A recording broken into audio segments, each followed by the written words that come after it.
So right now our program works, but we want to add some input to it. We're going to do that with something called a scanner. And I'm going to go up to the top of our main method and create a new scanner. So a scanner is a variable, just like an int or a double, but it's a brand new type of variable. So we're going to put scanner, that's a type of our variable. We've got to give it a name. I'm going to use KBD to just indicate that we're getting this input from the keyboard. And I'm going to say I would like a new scanner using system.in that connects this scanner to the keyboard. So our scanner is now getting input from the user. You'll notice we've got an error message here, these red squiggly underlines and a little X over on the side. That's because a scanner isn't by default part of the program. We've got to go up to the top of our program, and this is even before the main method and the public class. At the very top of the program, we're going to add import java.util.scanner. Both of these lines seem pretty abstract and long, though you'll end up writing them so frequently that it'll become second nature. But for right now, make sure you've got it in your notes so you can refer back to these two lines. Import java.util.scanner up at the top with a semicolon at the end, and then scanner kbd equals new scanner with system.in. Now that we've created our scanner, we can use it to interact with the user. So instead of saying the year born is 1998, let's say the year born is kbd dot, we're interacting with the keyboard here, next int. So whatever the next integer is or the next thing that the user types in, that's going to be the year they were born. And so now we can run our program, and instead of always saying 1998, we get to type in what we want it to say. Let's make Abdullah 1 year younger, born in 1999.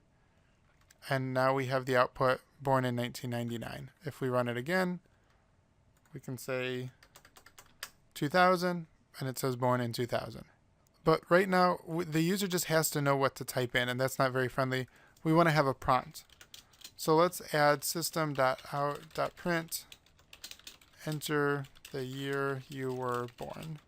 And I'll put a little colon there and even a space to have it look the best. We'll run our program, and now we actually get a prompt. And we can type in 2000 and get the output there. So that prompt is really helpful to know what we should be typing in. And actually, it's really helpful because a lot of people, if you forget that prompt, a lot of people think the program has just stopped running. It's not working, when in fact it's just waiting for you to type something in. So this kbd.nextInt just basically stops the program, and it waits for you to type something in. Let's do the same thing for the GPA, kbd.nextDouble. GPA is a double, so we're going to ask for the next thing the user types in, and essentially by saying next double, we're saying we really hope it's a double. So we're going to click run, and 2000, and it looks like our program is frozen because I've forgotten to do a prompt here. Let me type in 3.0, but we need a prompt up above. So after we've gotten the year, we don't want to do it before that, or we'll display both prompts at the same time. After we've gotten the year, but before we ask for the GPA, we need another prompt.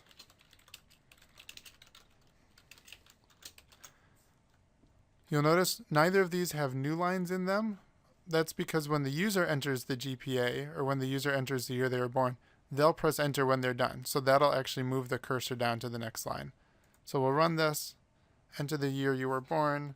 We'll stick with this 1998 example. I'm going to press enter, which moves the cursor down to the next line. Once I've clicked down here on the console so I can start typing in, a lot of people are really tempted to always click where they want to type. But as soon as it's displayed some output, I can just start typing and it'll jump to the right spot. So I'm not going to click the mouse.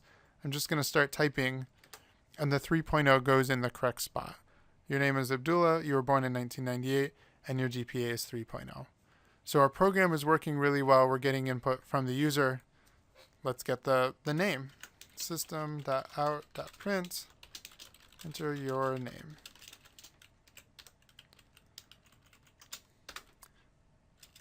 And this is going to seem a little strange because next int gets us an int, next double gets us a double.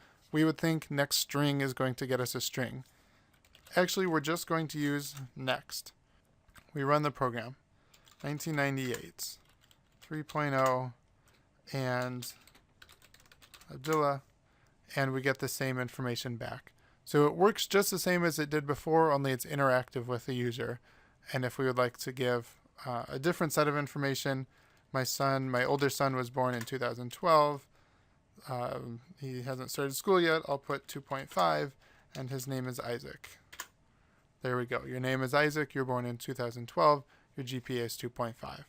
Let's talk a little bit more about getting strings as input. And to do that, I'm going to get rid of the rest of the program. So we just worry about the name.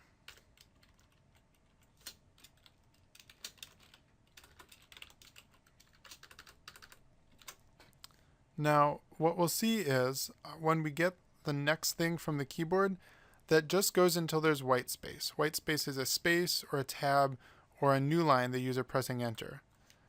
So when I type Mark here, that works perfectly. But if I run the program again, I might type my full name, Mark Hodges, and it's just going to get everything before the space. So Hodges is just totally left off there. And actually, if I have more input later, it's going to cause a bit of a problem, but we'll ignore that for now. Next is just up until there's white space.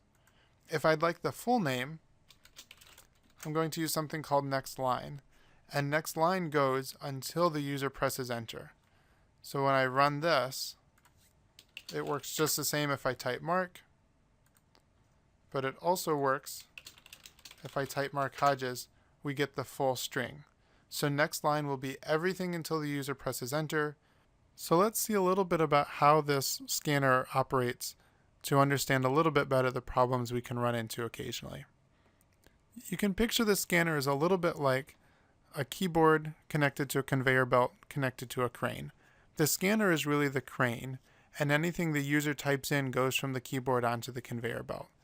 Normally this happens pretty simply the way we'd expect. So in this basic program, year born, we get the next int from the keyboard, GPA, we get the next double.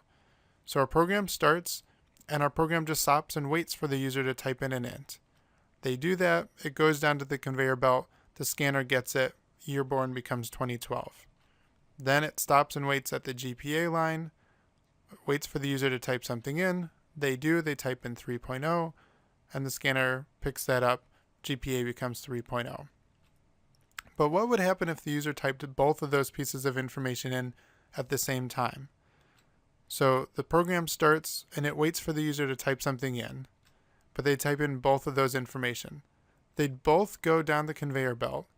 The scanner, though, is just supposed to get the next thing. It will stop at any kind of white space, including a space there. So it's 2012 space 3.0.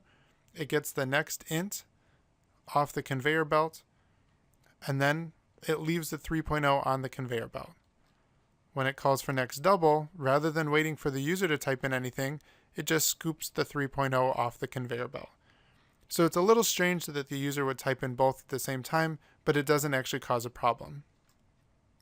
But what if we use name equals keyboard.next, and year born after that is keyboard.nextInt? We wait for the user to type something in, but the user types in a full name, not just a single name. Well, it scoops the next thing off the conveyor belt, but it stops at the space. It continues, so name is now Mark. It continues to year born equals keyboard.nextInt, but there's still this Hodges on the conveyor belt to be scooped up.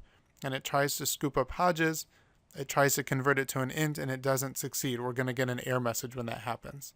So the problem with this program is if the user doesn't know they're just supposed to type in a first name, we'll actually run into trouble when we try to read in the year that they're born.